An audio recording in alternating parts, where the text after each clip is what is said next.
Okay, good afternoon everyone. इस video में हम लोग पढ़ेंगे कोलेजन के बारे में। फिर जो नेक्स्ट वीडियो आएगी हमारी उसमें हम लोग पढ़ेंगे जो डिजीजेज एसोसिएटेड हैं कोलेजन से उनके बारे में। और उसके बाद जो आगे वीडियोस आएंगी उसमें फिर मेटाबोलाइजेशन ऑफ अमीनो एसिड जैसे कि यूरिया साइकिल वगैरह के बारे में पढ़ेंगे। ठीक है, so let us start with collagen. So the collagen is most abundant fibrous protein in the extra cellular matrix. जो हमारी एक्स्ट्रा सेलुलर मैट्रिक्स होती है उसमें जो सबसे अबंडेंट प्रोटीन होता है वो होता है कोलेजन। ऐसा कोई ऑर्गन नहीं है, ऐसा कोई ब्लड वेसल नहीं है, ऐसी कोई जगह नहीं है बॉडी में जहाँ पे कोलेजन ना हो।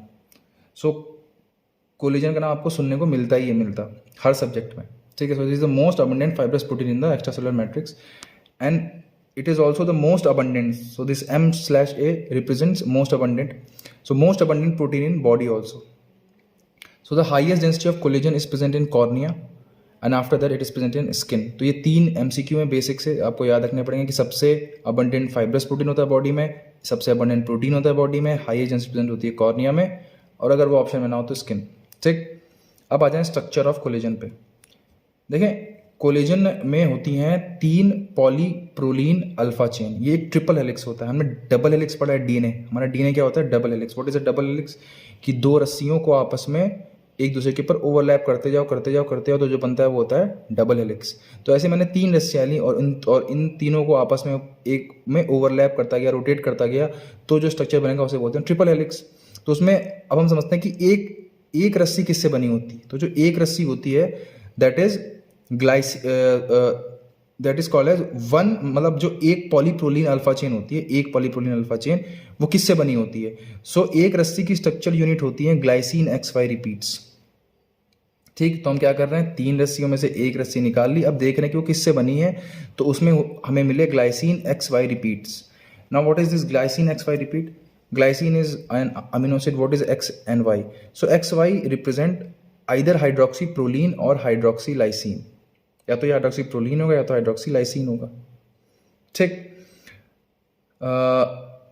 सो certain combinations are possible. For example combination, क्योंकि मेरे पास ये 2 ऑप्शन है, X या तो ये होगा या तो ये होगा, Y या तो ये होगा या तो ये होगा। मेरे पास कई कॉम्बिनेशन पॉसिबल है। फॉर एग्जांपल ग्लाइसिन हाइड्रोक्सीक्लोरीन X भी हो और Y भी हाइड्रोक्सीक्लोरीन ही हो, या फिर ग्लाइसिन ग्लाइसिन ही हो और X और Y दोनों क्या हो, हाइड्रोक्सीलाइसिन हो, या फिर X हाइड्रोक्सीप्रोलीन हो और Y हाइड्रोक्सीलाइसिन हो। ठीक है, तो ये 3 कॉम्बिनेशन मालूम है। So that's why we are saying it is glycine XY repeats. So इनमें सबसे स्टेबल पार्ट यह है कि ग्लाइसिन इज स्टेबल। ग्लाइसिन अगर ये ट्रिपलेट है तो उसमें ग्लाइसिन 100% होगा। So most abundant amino acid is glycine in collagen. ठीक है, नाउ दिस जो एक चेन होती है, जो एक अल्फा चेन होती है उसमें 1000 अमीनो एसिड्स होते हैं। So each chain has 1000 amino acids and most abundant amino acid is glycine. अब देखें, समझें। अब जो मैं आपको बताने जा रहा हूँ वो समझें। देखिए, जो अल्फा चेन होती है, क्योंकि 3 अल्फा चेन है, हमने 3 अल्फा चेन को रोटेट किया, वही हमारा कोलेजन बना है। अब मैं एक अल्फा चेन को निकाल रहा हूँ। एक अल्फा चेन में क्या थे, ग्लाइसिन XY रिपीट। अब मैं एक अल्फा चेन को फोकस की, ये पेन की साइड घूम रहा है, मैं लेफ्ट रोटेट करूंगा। दूसरी अल्फा चेन पकड़ी मैंने, उसको भी लेफ्ट रोटेट किया। तीसरी अल्फा चेन पकड़ी, उसको भी लेफ्ट रोटेट किया, और फिर तीनों को एक साथ पकड़ा, उनका बंडल बनाया और उस बंडल को राइट रोटेट किया।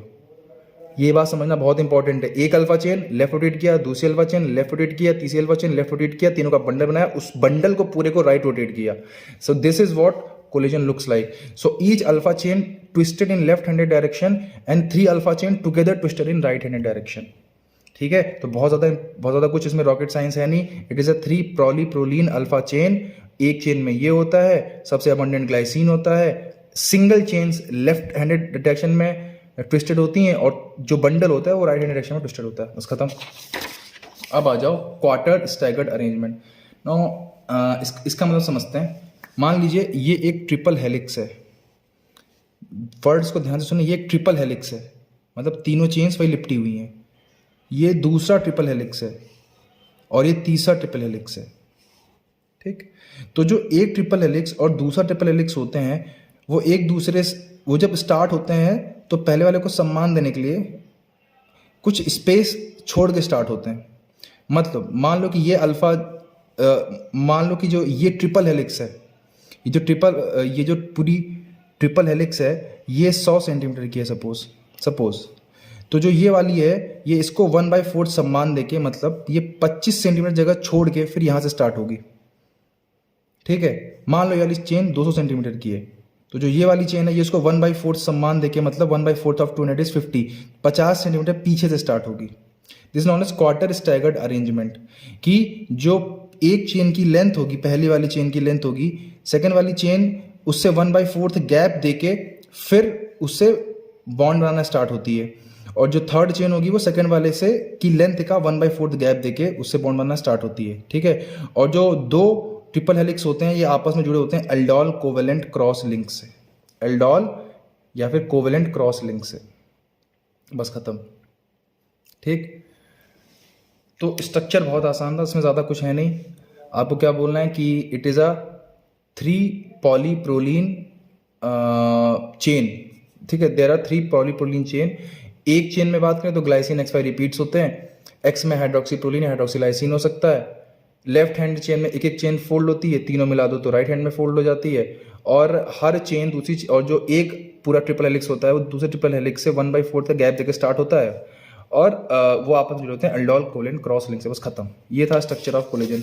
आई होप समझ में आया, बहुत ज़्यादा रॉकेट साइंस इसमें थी नहीं। अब आते हैं सिंथेसिस ऑफ कोलेजन, ये बहुत इंपॉर्टेंट है, ये इसमें क्वेश्चन आता है। ठीक है, देखें जो कोलेजन की सिंथेसिस होती है वो 2 फेजेस में होती है। सबसे पहले एक्स्ट्रा सेलुलर, मतलब सबसे पहले होते हैं इंट्रा सेलुलर इवेंट्स, उसके बाद होते हैं एक्स्ट्रा सेलुलर इवेंट्स। जो इंट्रा सेलुलर इवेंट्स होते हैं वो कहाँ पे होते हैं, यहाँ प्लीज़ थोड़ा सा लिखने में वो हो गया, दिस इज फाइब्रोब्लास्ट्स RER। इसका मतलब जो रफ एंडोप्लाज्मिक रेटिकुलम होता है फाइब्रोब्लास्ट में, उनमें होते हैं सारे इंट्रासेलुलर इवेंट्स। कहाँ होते हैं, RER, rough endoplasmic reticulum of fibroblast. और जो एक्स्ट्रासेलुलर इवेंट होते हैं ये होते हैं हमारे नॉर्मल एक्स्ट्रासेलुलर मैट्रिक्स में।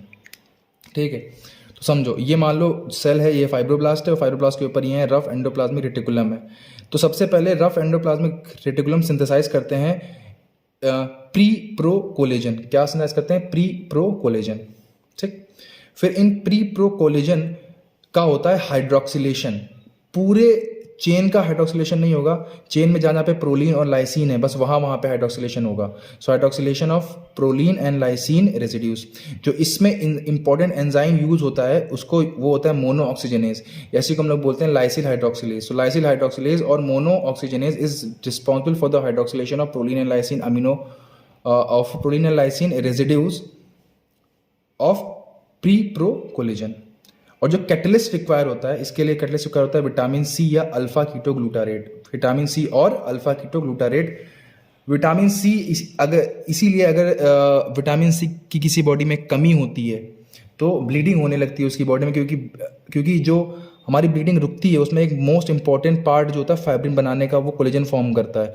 तो जिसमें विटामिन सी की कमी है उसमें ये स्टेप हो नहीं पा रहा है, कोलेजन बन नहीं पा रहा, तो ब्लीडिंग बहुत देर में स्टॉप होती है। ठीक है, सो अब तक हमने क्या पढ़ा, RER ने बना प्री प्रो कोलेजन, उसका हो गया हाइड्रोक्सिलेशन। उसमें पूरी चेन में हाइड्रोक्सिलेशन नहीं होता है, सिर्फ प्रोलीन और लाइसिन रेसिड्यूज का क्या होता है हाइड्रोक्सिलेशन। एंजाइम इज मोनोऑक्सीजनेज या लाइसिल हाइड्रोक्सिलेज, और कैटलिस्ट है vitamin C alpha and ketoglutarate. ठीक है, अब देखना सेकंड स्टेप। सेकंड स्टेप होता है ग्लाइकोसाइलेशन ऑफ हाइड्रोक्सीलाइसिन। देखो जो यहाँ पे लाइसिन का हाइड्रोक्सिलेशन हुआ था ना, मैंने कहा था ना hydroxylation of proline and lysine, तो इसमें जहाँ जहाँ पे सिर्फ लाइसिन का हाइड्रोक्सिलेशन हुआ था अब वहाँ पे होता है ग्लाइकोसाइलेशन। ग्लाइकोसाइलेशन ऑफ हाइड्रोक्सीलाइसिन, जो हाइड्रोक्सीलाइसिन था उसका होता है ग्लाइकोसाइलेशन। Second step. फिर थर्ड स्टेप होता है inter and inter chain disulphide bond formation. अब जो हमारी तीनों चेन्स थी, ये पहली चेन, ये दूसरी चेन, ये तीसरी चेन, तीनों में डाइसल्फाइड बॉन्ड बनना स्टार्ट होते हैं। चेन एक जो कि एक चेन को दूसरी चेन से भी बांधते हैं और चेन के अंदर भी बनते हैं। अब जब तीनों चेन जुड़ गई हैं तो क्या बन गया, तो हमारा बन गया ट्रिपल हेलिक्स। ट्रिपल हेलिक्स बन गया। अब उसको गोल्गी एपरेटस, क्योंकि मैं मालूम है हमने पढ़ा है सेल में नीट की तैयारी के दौरान कि जो गोल्गी एपरेटस होता है उसका मेन फंक्शन क्या होता है, सिक्रीशंस। तो अब उसने इस ट्रिपल हेलिक्स को सिक्रीट कर दिया। तो अब तक क्या हुआ, बहुत आसान था। प्री प्रो कोलेजन बना रफ एंडोप्लाज्मिक रेटिकुलम में, फिर उसका हुआ hydroxylation of proline and lysine residues, फिर हुआ ग्लाइकोसाइलेशन ऑफ हाइड्रोक्सीलाइसिन, फिर inter and intra chain disulphide bond formation, then secreted from the Golgi apparatus. ठीक, ये हमारा जो सेल के अंदर वाला पार्ट था, इंट्रासेलुलर इवेंट जो कि फाइब्रोब्लास्ट के अंदर होता है, वो खत्म हो गया। अब आते हैं एक्स्ट्रा सेलुलर इवेंट्स पे। देखिए एक्स्ट्रा सेलुलर इवेंट जो होते हैं कहाँ पे होते हैं, एक्स्ट्रा सेलुलर मैट्रिक्स में। यहाँ पे बस 3 काम होते हैं। सबसे पहला काम कि जो N और C टर्मिनल पे पॉलीपेप्टाइड्स होते हैं उनको ब्रेक करा जाता है, cleavage of N and C terminal polypeptides. Second, जो क्वार्टर स्टैगर्ड अरेंजमेंट था उसमें इस प्रोटीन को लाया जाता है क्वार्टर स्टैगर्ड अरेंजमेंट में, और फिर क्रॉस लिंक्स बना दिए जाते हैं, वही एल्डोल कोवेलेंट क्रॉस लिंक जो मैंने आपको बताया था ना, एल्डोल कोवेलेंट क्रॉस लिंक्स, ये वाले इनको बना दिया जाता है। So cleavage of N and C terminal polypeptide, assembly into quartered staggered arrangement and formation of covalent cross links. And congratulation, बधाई हो, आपका कोलेजन बनके तैयार है। तो एक बार रिवाइज करते हैं क्या क्या होता है। सबसे पहले बनता है प्री प्रो कोलेजन, उसका होता है hydroxylation of lysine and proline residues. फिर जो हाइड्रोक्सीलाइसिन बना उसका होता है ग्लाइकोसाइलेशन।